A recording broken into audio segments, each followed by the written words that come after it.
नमस्कार दोस्तों, एक बार फिर से आप सभी का स्वागत है मेरे इस प्लेटफॉर्म पे जिसका नाम है मास्टर आशुतोष, जहां हम पढ़ते हैं पॉलिटिकल साइंस एंड हिस्ट्री एक अमेजिंग तरीके से। तो अभी तक हम पढ़ रहे थे की एरियाज इन पॉलिटिकल साइंस। आज हम इसका आखिरी टॉपिक पढ़ेंगे जिसका नाम है पॉलिटिकल इकोनॉमी।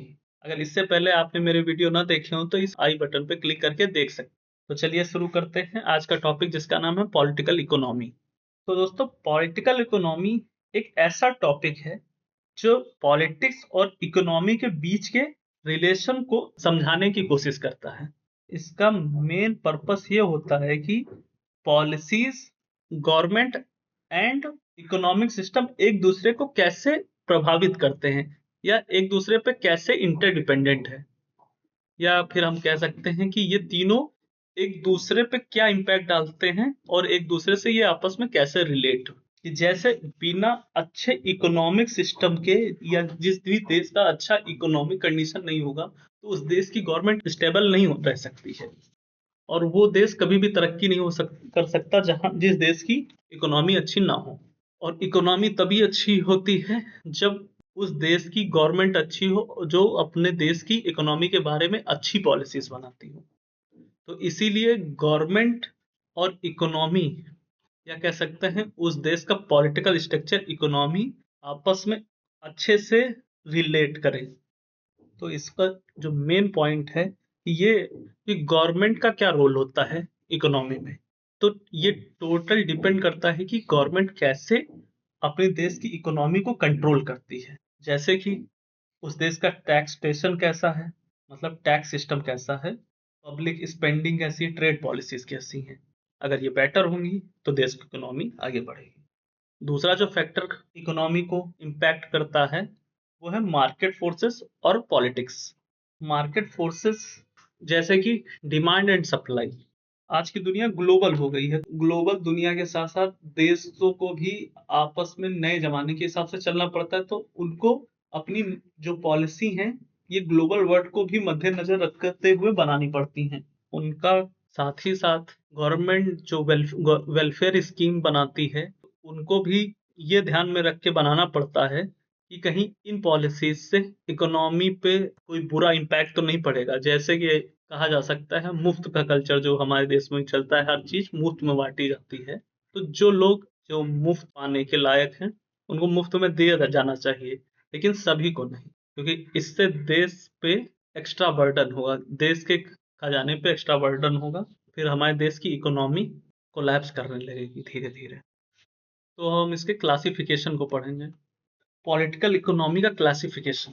क्लासिफिकेशन तो कई सारे पार्टों में है, लेकिन मोस्टली जो हम पढ़ेंगे वो चार चार पॉइंट्स हैं। क्लासिफिकेशन कह लें या फिर उसके अप्रोचेस कह लें। Approaches to political economy. तो पहला अप्रोच है क्लासिकल पॉलिटिकल इकोनॉमी। जो ये अप्रोच है ये Adam Smith, David Ricardo and John Stuart Mill द्वारा 18 से 19 सेंचुरी के बीच में डेवलप किया गया। ये कहता है कि फ्री मार्केट ही सबसे अच्छा इकोनॉमिक सिस्टम है और सरकार को इसमें कम हस्तक्षेप करना चाहिए। इस अप्रोच का जो की पॉइंट है या की आइडिया कह रहे हैं ये है कि अगर हर व्यक्ति अपना फायदा देखेगा तो कंप्लीट इकोनॉमी को लाभ होगा। एग्जाम्पल के तौर पे हम ये कह सकते हैं जो एडम स्मिथ की वेल्थ ऑफ नेशन जो फ्री ट्रेड और कंपटीशन को प्रमोट करती है।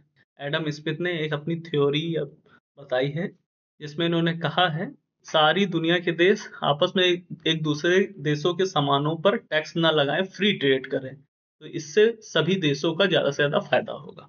दूसरा हमारा पॉइंट है मार्क्सिस्ट पॉलिटिकल इकोनॉमी। ये वर्ड आपने मार्क्स वर्ड तो जरूर सुना होगा कहीं ना कहीं। इसके प्रोपाउंडर हैं Karl Marx and Frederick Engels. इस पॉइंट ऑफ व्यू के थ्रू ये दोनों महान शख्सियत कैपिटलिज्म को काफी क्रिटिसाइज करते हैं। ये थ्योरी क्लास स्ट्रगल पर आधारित है। इस थ्योरी में मेन पॉइंट यही है कि जो अमीर लोग होते हैं या पूंजीपति लोग होते हैं हमेशा लेबर या गरीब लोगों का एक्सप्लॉयटेशन करते हैं। इसमें कैपिटलिज्म को भर भर कर गाली दी गई है। इसका जो की आइडिया है वो ये कहता है कि एक दिन कैपिटलिज्म खत्म होगा और सोशलिज्म आएगा। सोशलिज्म मॉडल जो कभी यूएसएसआर में हुआ करता था। एग्जाम्पल के लिए यूएसएसआर का सोशलिस्ट मॉडल जो कम्युनिज्म के आधार पर बना था, और आपने सुना होगा कोल्ड वॉर के बारे में, एक साइड अमेरिका एक साइड रसिया। तो अमेरिका कैपिटलिस्ट कंट्री का सपोर्ट करता था, रशिया कम्युनिज्म का सपोर्ट करता था। तीसरा टॉपिक है नियो लिबरल पॉलिटिकल इकोनॉमी।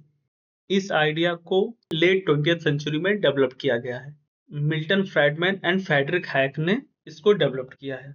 ये थ्योरी हमें इस बात पर फोकस करती है कि प्राइवेटाइजेशन, डीरेगुलेशन और ग्लोबलाइजेशन इम्पॉर्टेंट है। इनका ये कहना है कि सरकार को बाजार के काम में कम से कम हस्तक्षेप करना चाहिए और प्राइवेट कंपनी को ज्यादा से ज्यादा स्वतंत्रता मिलनी चाहिए। जैसे कि यूएसए और यूके में 1980 में कुछ पॉलिसीज बनाई गई थी, वो रोनाल्ड रीगन एंड मार्गरेट टैचर की आर्थिक सुधार नीतियां थी। और हमारा चौथा पॉइंट है मॉडर्न पॉलिटिकल इकोनॉमी। इसको हाइब्रिड अप्रोच भी कहते हैं। हाइब्रिड अप्रोच क्या है या मॉडर्न पॉलिटिकल इकोनॉमी क्या है? ये एक मिक्सअप पॉइंट ऑफ व्यू है जो globalisation, digital economy, climate change और इनइक्वालिटी जैसे न्यू टॉपिक्स को भी शामिल करता है। इसका ये मानना है कि आज की इकोनॉमी केवल एक विचारधारा से ऑपरेट नहीं करती, बल्कि बहुत सी थ्योरियों का मिक्सअप होता है। ये जो हमारे WTO, IMF और वर्ल्ड बैंक हैं, इसी विचारधारा की देन है। तो दोस्तों, हम अगर इसका कंक्लूजन करें तो पॉलिटिकल इकोनॉमी एक डायनेमिक सब्जेक्ट। पॉलिटिकल इकोनॉमी हमें ये बताता है कि राजनीतिक फैसले और आर्थिक विकास एक दूसरे से जुड़े हुए हैं। किसी भी देश की इकोनॉमिक स्टेबिलिटी और डेवलपमेंट इस बात पर निर्भर करता है कि सरकार किस तरह की नीतियां बनाती है और बाजार किस तरह रिएक्ट करता है।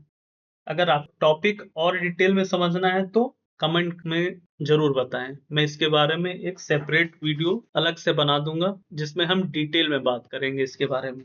तो दोस्तों, आज का सेशन कैसा लगा ये कमेंट में जरूर बताएं। अच्छा लगा तो शेयर करें, सब्सक्राइब करें, लाइक करें। धन्यवाद।